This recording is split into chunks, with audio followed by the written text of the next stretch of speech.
Hey everybody, it's Kenny K here again, and I'm gonna talk to you about The Prince of Darkness from 1987, directed by my all-time favorite director, John Carpenter. You know, um, a little bit of a fun fact of this movie. Sorry, I'm gonna do something here. The light. It's a little bit annoying. I know, I know. So there we go. It's still there.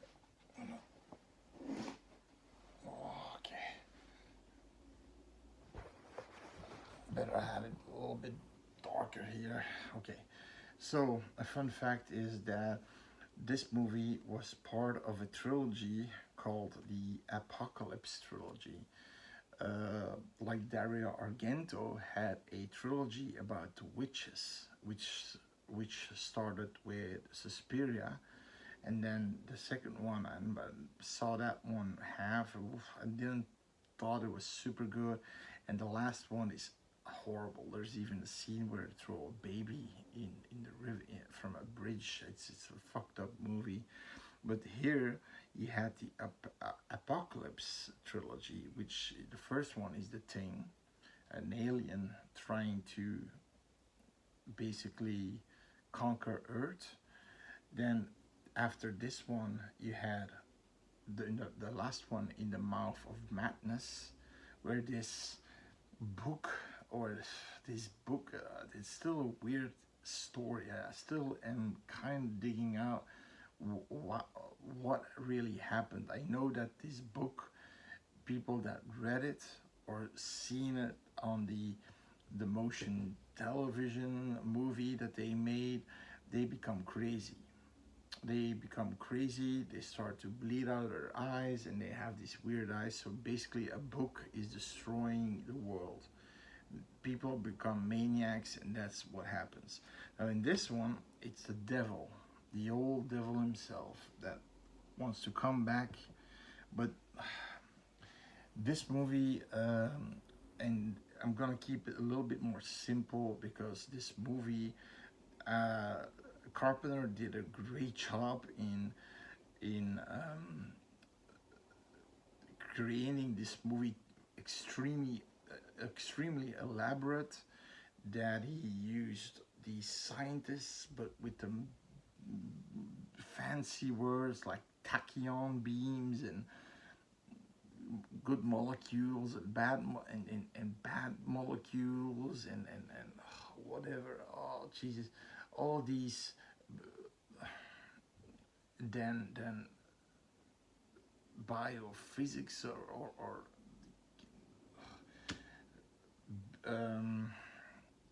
upgraded physics, that's basically the best class you can follow or something for better physics, because the movie starts out in a university. This university is clearly not for like the typical dorm, the broskies, and the dorms that are hazing each other and this and that. No, this is a university for people that are students that already had they already went through college. Some have a bachelor degree, some have masters, some have a PhD even, but they are coming to certain classes that will improve their diplomas. And apparently, this Professor Byrak doing, I think, quantum physics or whatever. So those are the words I'm gonna keep out this review because it's simpler. I can make this movie simpler. The story, what is happening, and so on and so on. Now, the first thing that I reckon that I immediately said, okay, is weird. At 10 minutes in the movie, 10 minutes, or maybe even 10 minutes, maybe even a little bit more, you you have the John Carpenter, the typical John Carpenter's Prince of Darkness. His name of the title, okay? And then you have the soundtrack, and it's in eerie but at the same time beautiful soundtrack. So it goes from beautiful to eerie. So it's like doom doom doom doom doom.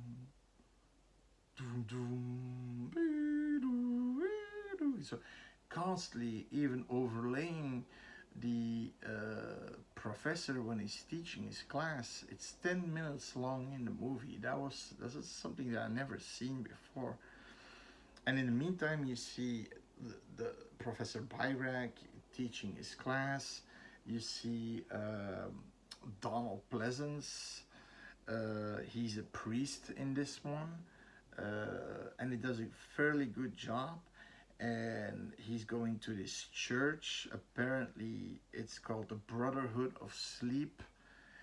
Uh, he stayed in this old church and protected it, and now he died. And the chance is that everything is gonna get fucked up, basically. What they have been protecting, apparently in their sleep, I'm not sure how they call themselves the Brotherhood of Sleep. They were protecting something that the priest Donald, I forgot his name, the Donald Pleasance. Well, let's say Donald Pleasant, the priest. I'm gonna say refer him as the priest. He sees what he what this man was protecting. So he is going to he's contacted with people from the Vatican, Da Vinci Code things and such, and then we go back to the university. Now, Professor Byrak, played by Victor Wong, and we know him from Showdown in Little China.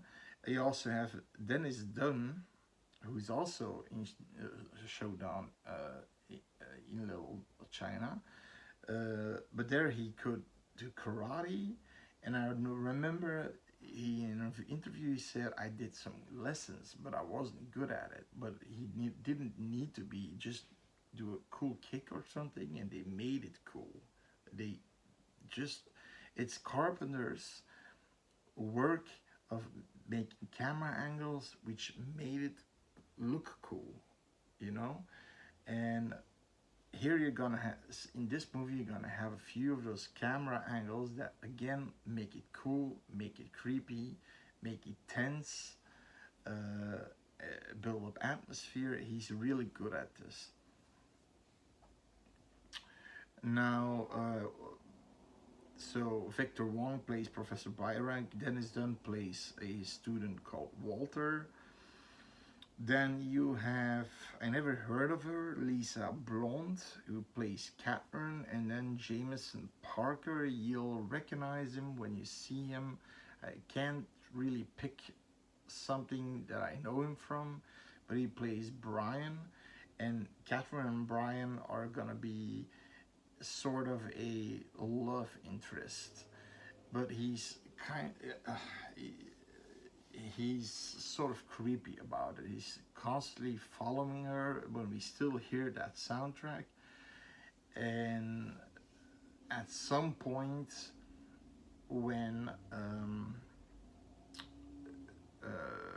the professor says he meets at some point with the You priest, can still see the old writing underneath. What the priest wants to do, What is it? he wants to tell the world through science, A secret that can no longer be kept. what this is. And then Byrak said, nobody wants to hear this bullshit.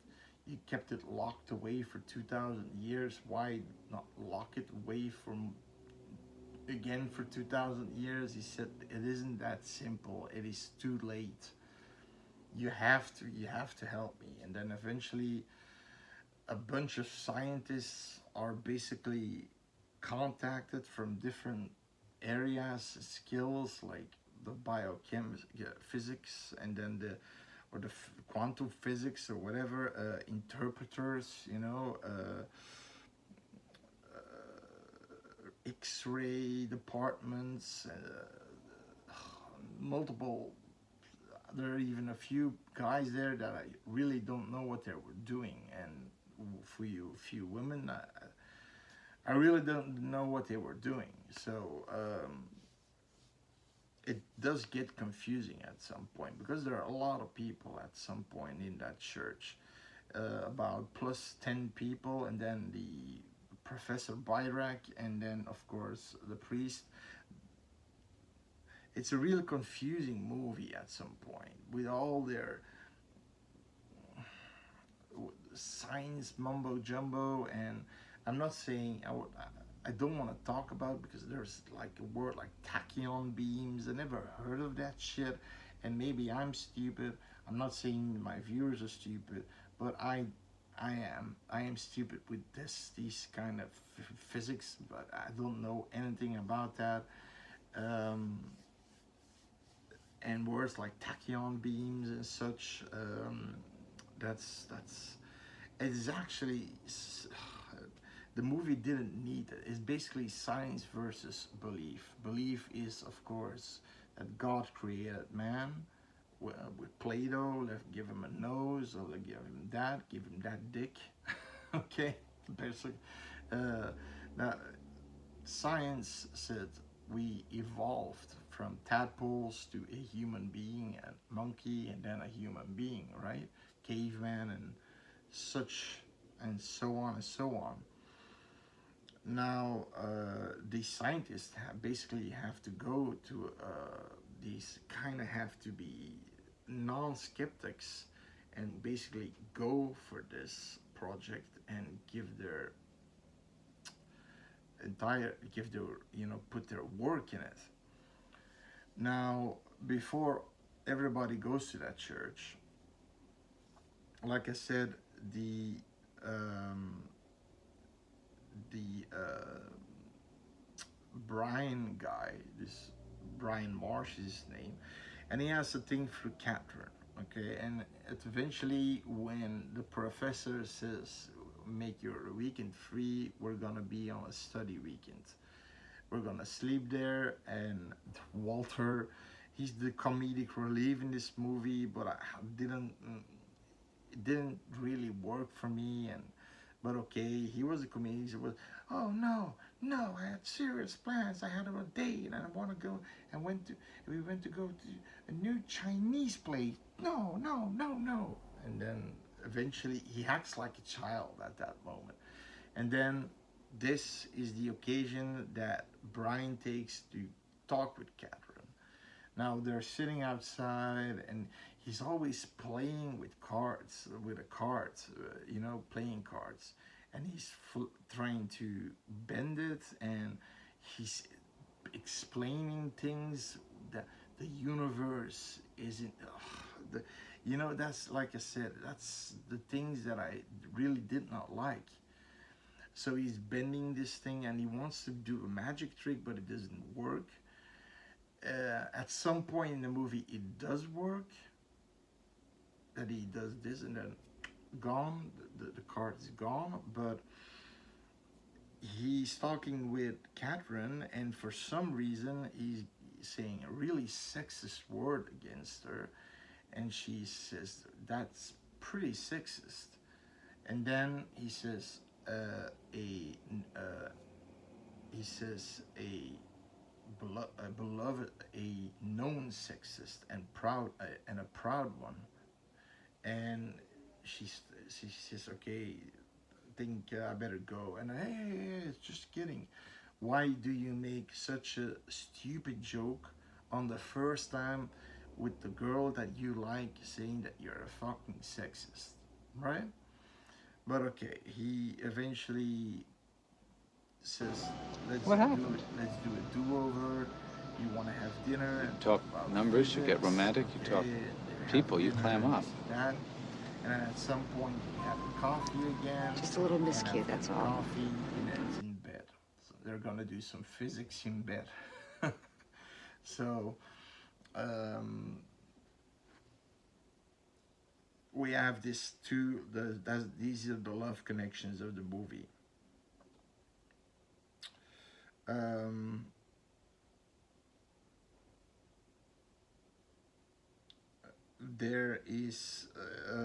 there's also a moment when he wants to say something. She's in bed. He wants to bring her coffee, and he wants to. Can I tell you something? And she says, "No, don't. Why not? Because I don't want to hear it. How do you know what I'm gonna say? Because if you say and it's not what I want to hear, it'll devastate me. I'll be super depressed." So she's basically, it's the love you. He wanted to say I love you pretty fast in a date, mid second date. Okay, it went. It's. I thought it's more of a hookup, but later in the movie when everything is going ape shit, she says, I love you," and he says, "I love you too." So what happens is all these scientists arrive at this church, this abandoned church now. Um, I always thought the priest he drives in a fucking limousine. Church is pretty rich, I gather, and he's not this. He's just a regular priest. He's not like a high, like a realtor, janitor, a realtor general or something. This or these higher priests from the Vatican and shit like that. He's just a priest, a local priest. But okay, he gets robbed by a limousine, and the others already arrived, and they're setting a main station up, where all the equipment is and where they hold their meetings and shit like that. And he sees these people standing there, and who you see standing there in between, they're looking weird, like zombie like. And Alice Cooper, the singer, is in, but I'm not sure which band, Poison or what. Which band was he again? I'm not sure. I'm bad on names, music bands, but he's sort of the main zombie guy. He's standing there and looking angry and like this, and his mouth open like this, and then you have a woman that they saw in the not so far from the university. She was covered in ants and she was praying to someone towards the sun, and she comes and hugs the priest and says, "I am so glad you opened the church again." And she's hugging his arm or licking it, and then you see, so with a distorted voice, that she's obviously possessed by something, a bucket of maggots. Eventually he goes in, and he already has something. What the fuck is happening here? So the church at some point becomes a playground for all these zombie kind of acolytes, people, and there are more and more every day. So eventually, to make the movie less complicated, so like I said, they want to use the science, so they have an interpreter, because they have a book. It's basically in Sanskrit, in Latin, in Babylonian numbers and things like that, and it's hard to do. You need somebody with a PhD or a master, and she already had a master, and she was going for a doctorate and things like that, so she is the perfect person to do that. Catherine also did some kind of translation from something, but I'm not sure. She did calculations in numbers, and the other one did, you know, the text. She translated the text, and then they all get to see this canister with green goo in, which looks like chemical waste. Basically, it's constantly twirling around, and they put some devices in there to to do. There's also in a department that's led by Dr. Leahy, and he's played by Peter Jason. Peter Jason also is one of the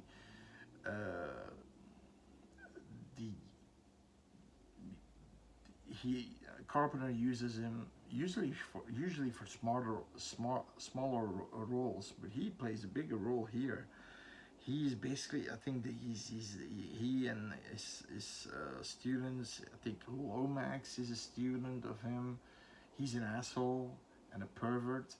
He hits on Susan, but she's happily married, and he knows this, and still he does that.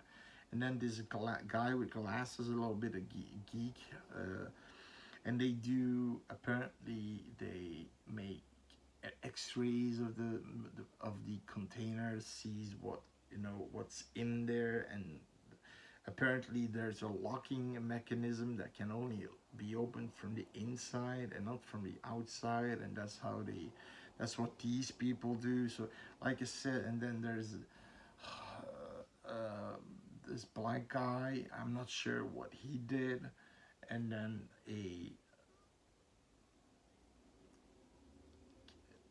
Kelly, but Kelly, you've also get Kelly. She's in I guess physics. So I'm guessing the black guy also does physics. Like I said, it's really hard to say who, if what, is doing what. Byrak and the priest are constantly having secret, basically meetings in the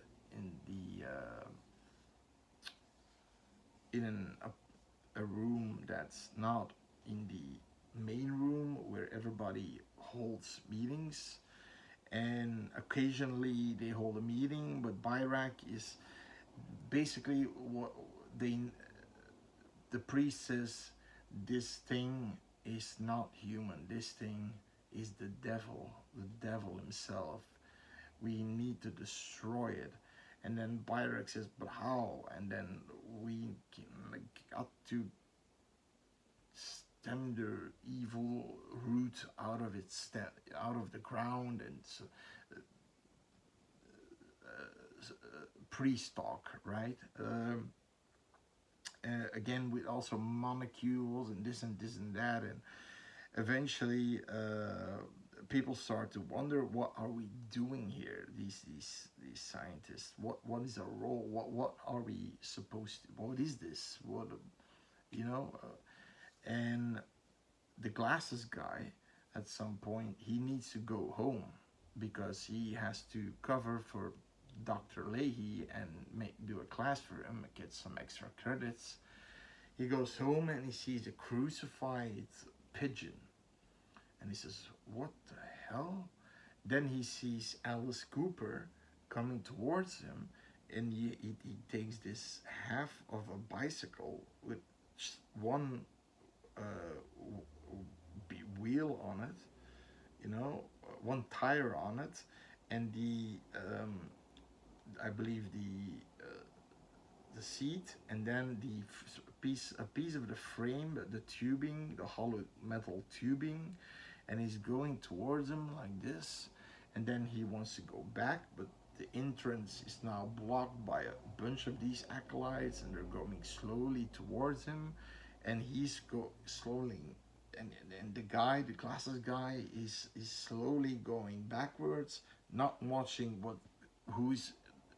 I was saying, look back, you stupid motherfucker. There's one guy behind you coming with a metal pipe towards you, and look back.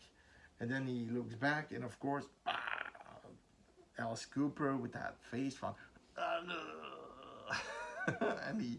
and the guy is impaled by the tube, and you see him falling down, but then Alice Cooper lets the thing also fall down, but he stays in place because there's still a piece of the bicycle left.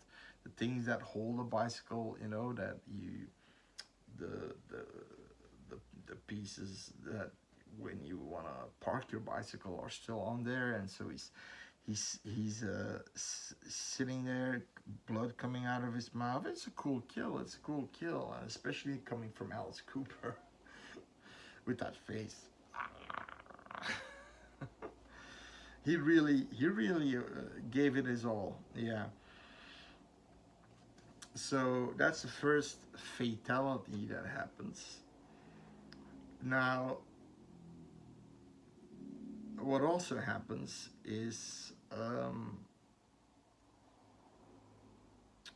Susan, like I said,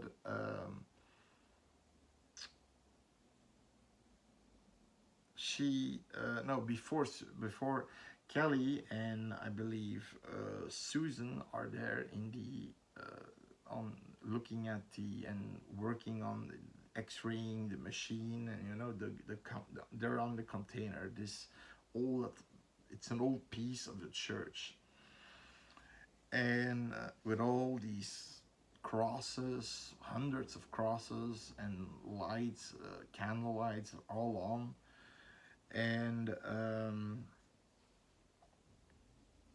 I'm guessing these crucifixes were all to basically ward off the evil,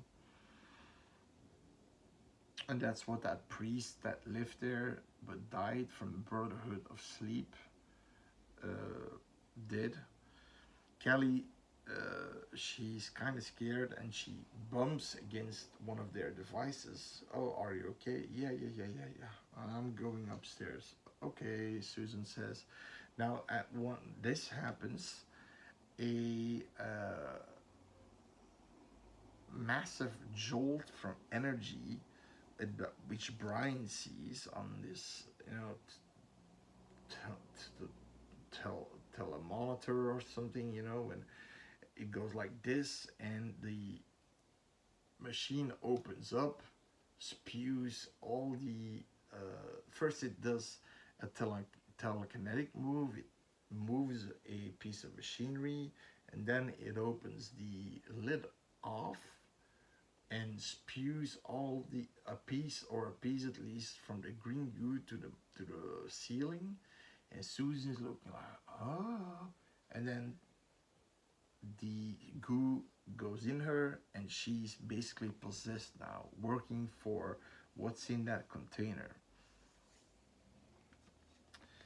And her job is to possess as much people as possible inside, and everybody, and then of course Brian sees this. Now, sees Byrek, go and back says, to work. A life form is growing out of prebiotic fluid. It's not winding down into disorder. It's self-organizing. It's becoming something. What? Jolt of energy. Animal? A disease? What? That it lives. What's in there is alive, and it can move things with whatever is in there, and move in a telekinetic way things. So what is this? An animal, a monster, a creature, a ghost? And Byrek says, just go back to your work. I'll try to tell you as soon as possible. And he's like this, of course, and then he sees the bruise on Kelly's arm, and he says, oh, it looks bad. What have you done? Oh, I hit something, but it hurts like hell. It's a black bruise, but it's just a bruise. It'll probably, you know, pass. And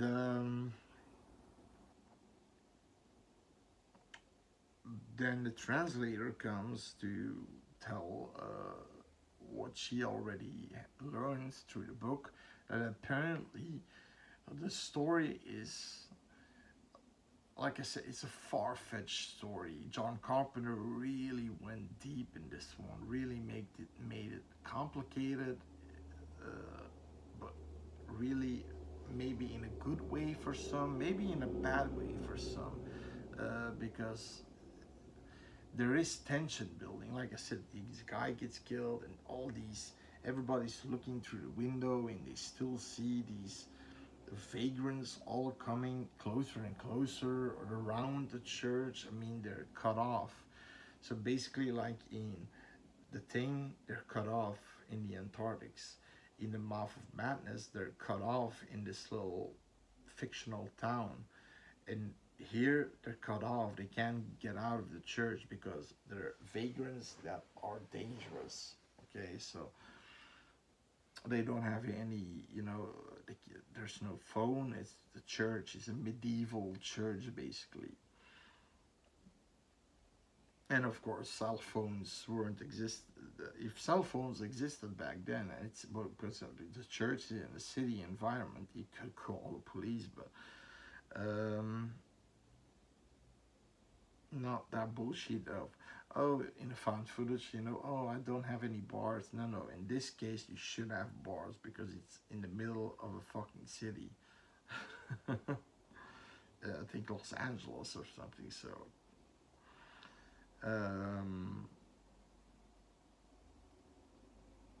Now, Lisa is her name, the interpreter. She says that apparently Jesus Christ wasn't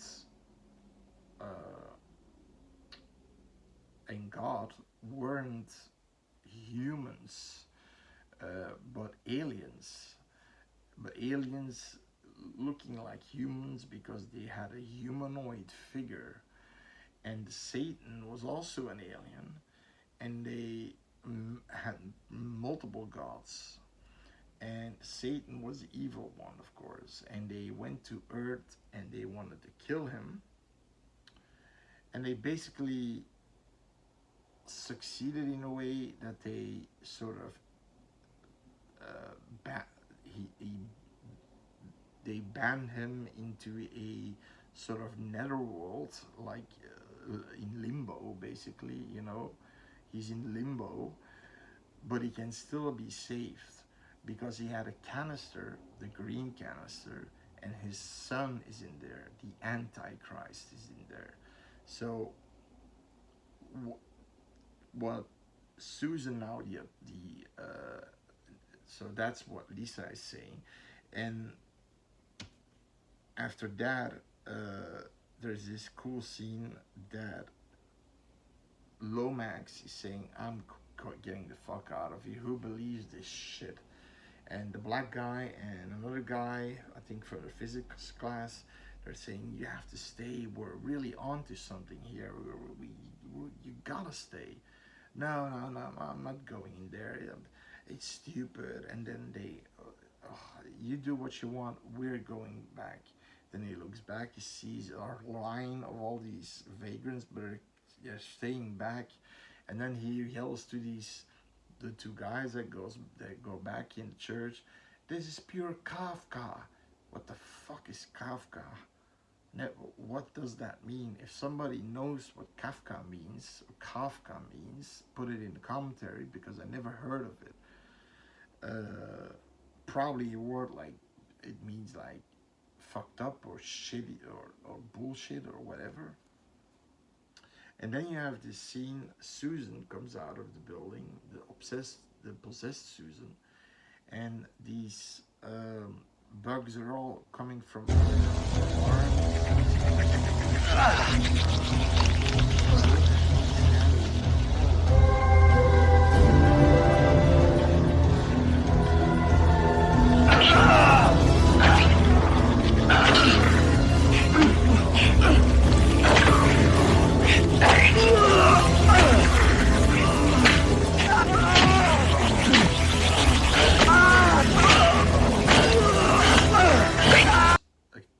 carpenter shot.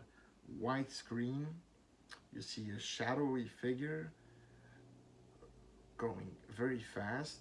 Then you see this scissor, which one side of the scissor is gone, and it's like a blade basically is going really fast. We follow the scissor, and then we see the same woman that said to the priest, "I'm so back you open the church."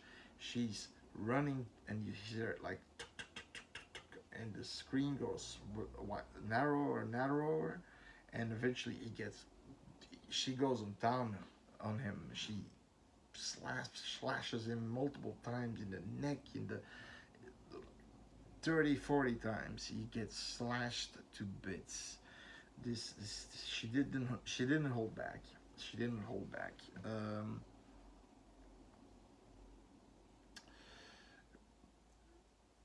Then later on, Susan possesses Lisa, the interpreter, and then Catherine sees she's Kelly saying, "I'm super tired. Can I get some sleep? Is that possible?" She says, "Sure, half an hour, maybe 45 minutes. Okay, no problem. But hey, what's that with your arm?" She see it became this bigger patch, bigger bruise with a symbol in there, a symbol that she doesn't recognize, but we as the audience should recognize this if we paid attention. When the interpreter is opening the pages, we see that same symbol in the pages of the book. So she basically, at that point, is marked to become the new Antichrist. So Lisa gets at some point possessed, because when there's this guy that goes to there's also this physics guy. He goes look for Susan, but she at some point stands in front of him and just breaks his head 90 degrees. And so, like I said, powerful demon acolytes. She possesses Lisa, and then there's a big meeting in the at the checkpoint room, the main room, and the black guy says, "Come on, Lisa, come on, we will go. Let's go, Lisa. Mona Lisa." And he laughs and he thinks it's a little bit teasing her, but because later she doesn't have a sense of humor, because at some point then it's done, he's like, anyone ever tell you that you could pass for Asian? Meister, and he says to Lisa, you can pass for Asian, and then she says, "Huh," and then she goes way like this, which isn't. She looks Asian, but I'm guessing she's South American. You have South American women that look kind of Asian, right? Or maybe she's from the Philippines. I don't know, but she was sort of a bitch, yeah. She's one of those ladies that will probably never have a boyfriend or a husband, I think. And especially now when she's possessed, right? So he goes in, the black guy, and sees her typing, and it's like she's constantly typing. It lives, constant pages from pages are full. Same kind of deal that Jack Torrance does in The Shining. No play makes Jack a dull boy. That sentence, constantly the same sentence for pages and pages on end. Here she says it lives, and then she stops and she types, "Your God will not save you. Your God plutonium would say will not save you." So here she kind of already says there are multiple gods. In fact, you will not be saved at all, and that was kind of creepy. And then Susan is behind the door blocking the guy, and then Lisa jumps on him, and eventually he also put the goo in his mouth, and he's possessed. And apparently the guy who she bended the neck, she also possessed him. Apparently he still can be possessed and walk around. Sorry, it's a long review, but it's and I'm keeping most of the science shit out of there. So at some point they all come together. Now there's before Byrak and the priest go to this meeting, Byrak fell asleep and the priest says, "What did you dream?" And Byrak doesn't want to tell his dream. He's like, "Fuck you, that's my private life. I'm not gonna tell you that. That's a privilege that I have." No, you are dreaming about a figure that's standing, this church, and that figure that's standing in the door. And he said, "Yeah, you're right." He said, "We see the dream happening. This is not a dream. These are radio waves coming from your brain. This is not a dream." Then this is the year 19, and then it stops and we see this black cloaked figure with horns, which is definitely a demon, probably the Antichrist. And there's a reason why I think it's the Antichrist and not Satan himself or the devil himself.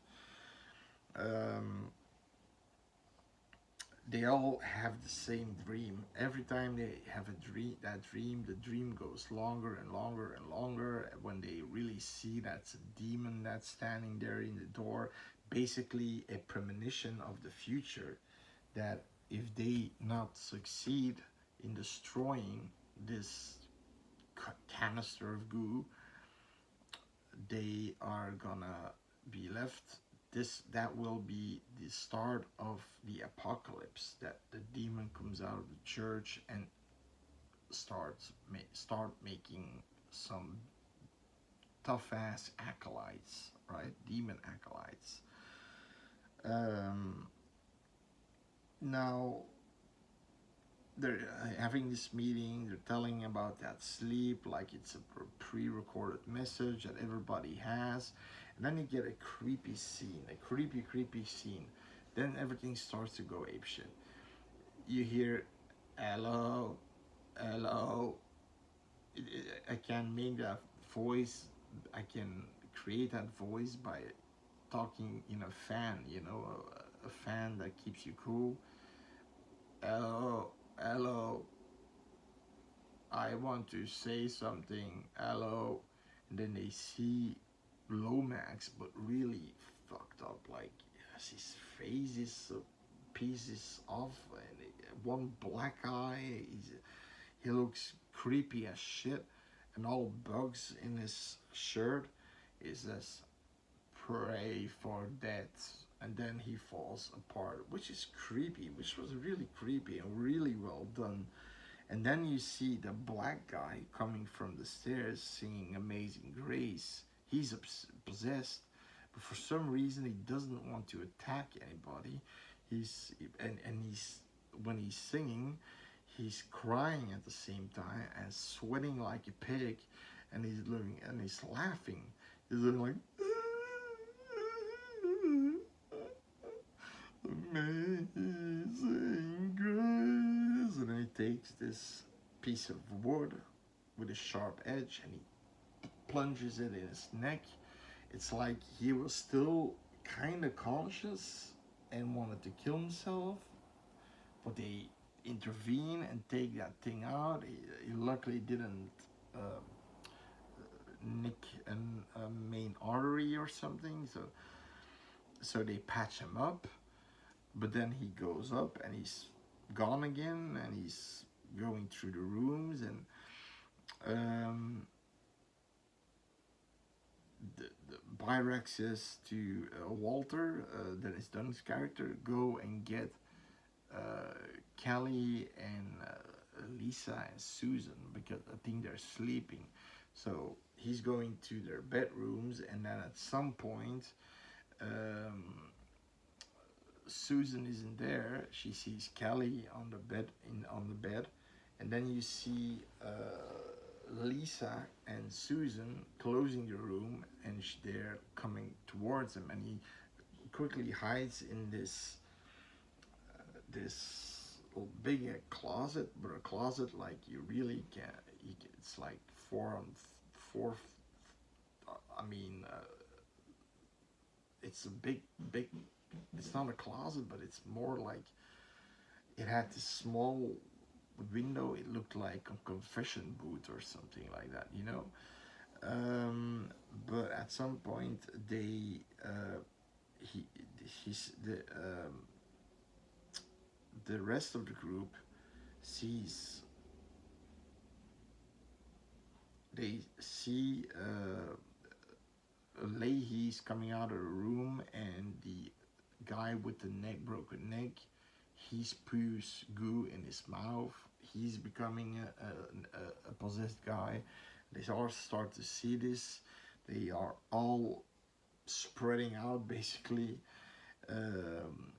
At this point, Lisa and Susan demons, the Lisa and Susan demons, go and get the canister and put it in front of Kelly. The goo comes out, and it's just spewing all the goo, everything what's in there in her mouth.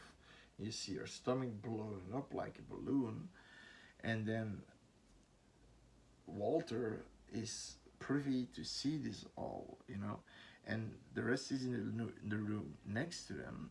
I believe Brian, Catherine, Byrak, and one other guy, I think from the physics class, and the priest is in a room where a giant mirror is in, and the black guy comes in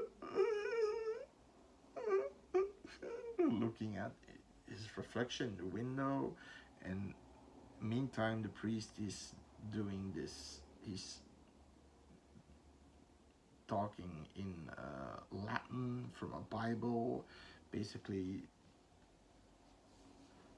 trying to withhold the demons. But then what's happening is that they can hear Walter, like I said, through the wall, and it's just plaster and a few bricks, and I think they can go to push through, and they start to push through, and eventually Walter saying you have to be fast, and then he says a stupid joke, and I don't remember what it is, and it doesn't work, of course, and like I said, he's a little bit childlike comedic relief. I didn't like that at all. I didn't like him here, actually. I liked him more in the Showdown Little China. He was great in that. Here he's an annoying little bitch. And then eventually he sees Kelly's transformation, and her basically her stomach. The more it gets flatter, the more she gets fucked up. Basically, it's like somebody is peeling off her skin over her entire body, and that's what she becomes. And she at some point stands up and says, "Father," and she breaks telekinetically the door, but it's now like bent in. So Susan and Lisa go to the door and try to get in, and Walter's like, I don't want to die, and he starts to ram the shit out of that piece of brick wall that the other people on the other side of the room are working on, and he eventually gets out in the right time. Lisa follows him, and then you get this stupid scene that you can clearly see it's a man. You know, sometimes you have these scenes. It didn't matter, but I got a little chuckle out of me. Lisa gets a knee, and then she gets thrown out of the window, and you can clearly see that she's wearing that it's a man wearing a wig. It almost fell off, and you can see her build is bigger, arms are bigger, and I mean, it was super clear. Susan goes back in the hallway, and trying to get through the door where the others are. I believe Brian tries to, because their house is just a little bit further down the road, and he says, maybe I can make it. He jumps because it's just the first floor. He jumps, but then immediately these vagrant acolytes come towards him, and just in time he can crawl back in the church. So that's Mission Impossible. So eventually the 90 degrees head demon acolytes, he breaks through. He breaks through, and they have some weapons like sticks and shit like that. They're hitting him, and then Byrak does something so stupid that I didn't understand what was the point of that. So he takes a can of cola and a chopstick, and he's like keeping the chopstick in his mouth and then doing like this, so it would. And I was thinking he's gonna make this sort of chemistry kind of weapon, No, the guy comes in with the head completely rolled, 90 degrees, and he sprays the can in his face. That's not really complicated, and the point of this was to basically to immobilize him, blind him for a moment, and then he stabs him in the eye with the chopstick. But when he is stabbed, the guy spews goo in the other guy. That also came from physics, but I don't remember his name. He also now becomes a demon, so they get the hell out of there. At some point, Brian is fighting with Leahy, but he's super strong. And I have to say, this actor Jameson Parker did some real fitness. He got, he got some biceps, some triceps, chest, six-pack. You can see this at some point when they had sex, when he's standing outside with just a shirt, but it's open, So he was pretty toned, and he was fighting Leahy, but Leahy was too strong, but he keeps fighting him. Then Byrak and Catherine are trying to,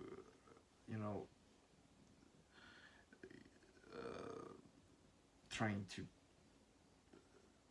fight Susan, and then at some point the demon is coming to the room where, like I said, the black guy, he doesn't want to hurt somebody. He's just crying and laughing and sweating the entire time. And then she says, "Father." She goes in that room. Kelly, the Antichrist now, she goes in that room, and then Donald Pleasance takes his fire axe and starts to yell in Latin, "Dat Dominus," her arm off, and then "Andosta," chook her head off, and eventually she picks up the head, puts it back. First she picks up the arm, puts it back on, like the skin is just, it's like taped together again, heads taped together again, and then she blows him away with telekinetic powers, uses that church where he was hiding behind and blocking him and squeezing him against the wall, so he's not dead, but he can't do anything. She goes into the mirror, which becomes this portal, And who we got there, we see the hand of Satan.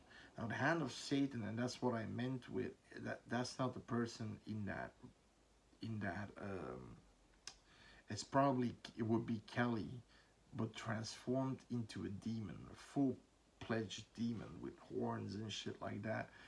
No, because the Satan's hand, you see her when she's pulling him out. You see the hand being pulled out. You see it's like Devil Boy. Anybody see that? That from those animation? I'm not sure it's Marvel or DC. Devil. It has a big ass clawed hand, and Catherine sees this, and she wants to help Brian because, of course, they said they loved each other in the room where that before they hear the door being banged, and they say, well, I love you too, so they declare their love, kiss each other. And then she sees Brian, she wants to help him, but she sees Catherine, she sees Kelly, now the Antichrist, pulling the devil out, and she is crying, and she just goes and pushes Kelly into the mirror, and she goes in with her. And you see this cool shot of Catherine like she's in a pool or something, and she's like underwater, and she's trying to go towards the mirror, but eventually the priest does something maybe stupid. Maybe they could have helped her to get out of there, but he just takes that axe again, and he yells again something in Latin, and just throws that axe towards the mirror, completely destroying the doorway. And of course, all the acolytes outside start to disperse again. The demon acolytes, they fall on the ground, and the ones that aren't mortally wounded, they still live, and there's gas coming out of their mouth. I believe they are alive. Only the guy, like the guy with the 90 degrees head, turn around, he's dead, of course, and a thing in his eye. But yeah, of course, at this point, so I have to talk spoilers. Sorry for that. It's a spoiler review. It's a long, an in-depth spoiler review. Brian is super crushed about it, and eventually the priest says she died for the love of the for the humanity, for the world. She died for that. She sacrificed herself, and she will be okay. No, she won't. No, she won't. How do you know that? Because Brian wakes up from a dream, again the same dream. This is not a dream. This is a message through brain waves. It's the year 1996, and then we see who's standing in the doorway, and who is this figure now? It's Catherine. She's standing in the doorway, and she doesn't look happy or sad. She has this evil smirk, like, and yeah, and he wakes up, and then he does something. He sees a mirror. He has a mirror in his room, and he's going like that towards the mirror, and just before he can touch the mirror, movie's cut off. So, what does that tell you? Was Brian going into the limbo world, trying to get in and trying to get Catherine? But Catherine seems to be possessed now, which is possible because she's in there with the Antichrist and Satan. So I'm guessing, And does Brian want to take out the demons? Just for love of Catherine, for his love for Catherine. And that's the thing that John Carpenter always does. He keeps that open ending. With Thing, who is his child's a thing, or McCready a thing. It's a debate in this movie. Also, could he go through the mirror or not? It's also a debate. It's hard to say. Now, good things about this movie is I like the fact that there are like all these departments trying to do things, but it can become a little bit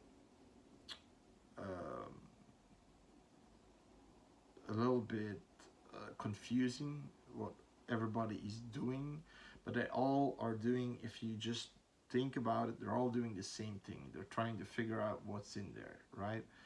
It's basically trying to figure out what's in there. They know it's the devil, and eventually when it gets loose, it can get loose, but if it gets loose, it's gonna do some weird things and make and possess people, and apparently mark a person that he can basically possess, because the goo is the Antichrist, the son of Satan. He chooses Kelly. Doesn't matter if it's a woman or a man. She needs a life form, and that's basically the movie. And it's a cool story. It's an interesting story, and I like the idea with those dreams and those brain waves. Thought it was kind of scary, and yeah, and especially we only had like 2 real kills. The Alice Cooper kill, which I really liked because his face was just it was just glorious. Like this, he really gave it his all. And then of course that weird lady that we see all through the movie, first with Anne's praying towards the sun, and then with that distorted voice, and then she's licking the priest's arm with a cup of maggots. I mean, and then when she goes to kill the guy, she runs like as fast as she can. It's like step, step, step, step, step, step, and the frame goes narrow, narrow, narrow, narrow, narrow, boom, eventually until she starts to stab him. Like everywhere. She's smaller, so she jumps on him and then stabs him, and then jumps in front of him and stabs him. Now the guys keep standing up. I mean, she should have taken a major artery down, but okay. But I like that. I really like that. And the fact that the siege of these vagrants, now acolytes of what's ever in there, I like that too. I liked the mirror idea, that it's a portal, and that you can see the giant clawed red hand of Satan. And I liked that Catherine made that. I know it's a sad ending, but I liked that she did it. She also did it for love. She didn't want to lose Brian, and her only idea was sacrificing herself. So everybody in that room, for her, it wasn't about the world. It was for her it was about Brian and the rest of her friends there. And she sacrificed herself. Somebody had to, and that was a beautiful notion. Donald Pleasance again, playing a priest, very good, very well. And it's weird because I saw a movie with him, a 1987 Gilo movie. I don't remember the title. I actually had to. I didn't do a review of it because I just stopped it. It was so bad. You see, all the cars are from Italy, and they put Donald Pleasance in there as a cop, the captain between Italian cops, and he's talking, and he has his pants so high up that his thigh is in his pants, and he looks like Steve Urkel. Then without any beard, he has this round head. With the beard, he looks good, but without it, he looks like a Humpty Dumpty. And then he's standing there, and he's like, "We should take that for evidence. Maybe we should ask the lady if she saw something." He's standing there constantly, like thinking he's no. And the thing is, he made this movie, and he made, I think, Halloween 4 was somewhere in this area. Why he did that movie, I don't know. Did he need the money? I don't think so, but okay. But yeah, John Carpenter just takes all of he takes the best out of you. All the actors were good. Just Dennis Dunn, he was irritating. That Lisa girl was a bit a bitch, which didn't frustrate me, but she was a bitch.